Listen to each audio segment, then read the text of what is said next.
Hello, welcome to Comcast Local Edition. I'm Amy Allison. Our guest today read an article about building schools overseas and was motivated to found Trust in Education. Our guest is a founder and leader of the organization, Bud MacKenzie. Good morning. All right, so you read an article about building schools and then you decided to do something on your own. Yes, it was in the Parade magazine. It was on the cover. Greg Mortensen up in Montana has been building schools in Pakistan and Afghanistan for the last 12 years. And by the time I got to the end of the article, I realized this is something we can do. This is something that our neighbors and friends we could help him. So I got a hold of him. It took about 6 weeks, and I said, "How much money do you need?" He said, "$25,000. I said, "Go build another school," because I know my neighbors, I know my friends. So we raised the money for him, sent it all up to him, and then in the process, I became informed. And what happens when you become informed is that you discover that education, while a wonderful thing, it doesn't address the problem that there's no food on the table tonight. You're dealing with the next generation. So that's where I became personally engaged. And now we've, in our third year of providing education, healthcare, and economic development to this village in Afghanistan. Now, why Afghanistan? You settled on building, doing this sustainability project Right. for one village in Afghanistan. Right. For me, Afghanistan, we toppled their government. So there's a reconstruction component whenever you remove someone's government. And so for me, it started off with that simple, we need to help with the reconstruction of a country where we've toppled their government.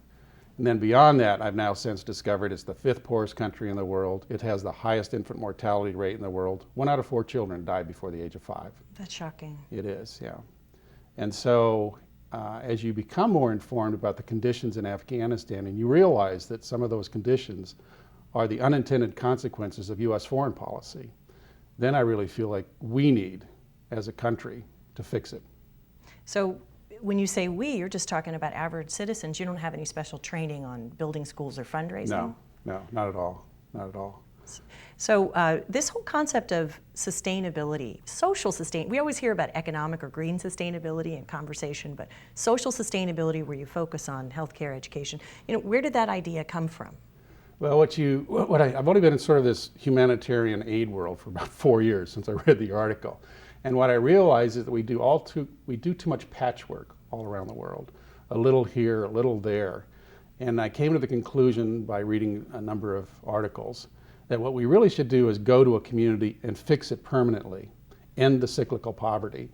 So what we should do is enable them to reach the point where they're able to support themselves. And it's doable. I know it's doable. And I think now I would estimate anywhere from 4 to 5 years to achieve that. Now, you've been to Afghanistan several times? Yes, and I'm on my way, and this will be my 4th time. So they no longer see me as CIA hunting for bin Laden or government. They just see me now as someone who really is representative of a number of Americans and school children who care.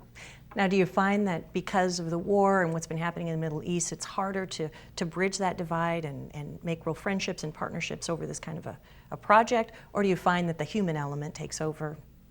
Well, I think what you realize is they're struggling. There are people fighting and dying over the issue of having girls in school. This particular village went from 40 girls in school a year ago to now it's 62 and more. And they're working with an American. So you realize that they've crossed the ideological, theological line. And one of the messages that I continue to convey by being there is that we're not leaving them. We're going to support them. Now, with philanthropic work, there's a lot of talk about what you can do for others. What's the main thing that you've gotten from the work that you've done in Afghanistan? What I come to the realization is that we can do something. I mean, one of the things that troubles me is the failure of our leadership actually to mobilize us. And the point is, we can get involved in the war on poverty. All right, well, you heard it directly from our guest. Thanks for joining us. Our guest today, Bud MacKenzie, from an organization, Trust in Education. Thanks for joining me, Amy Allison, on Comcast Local Edition.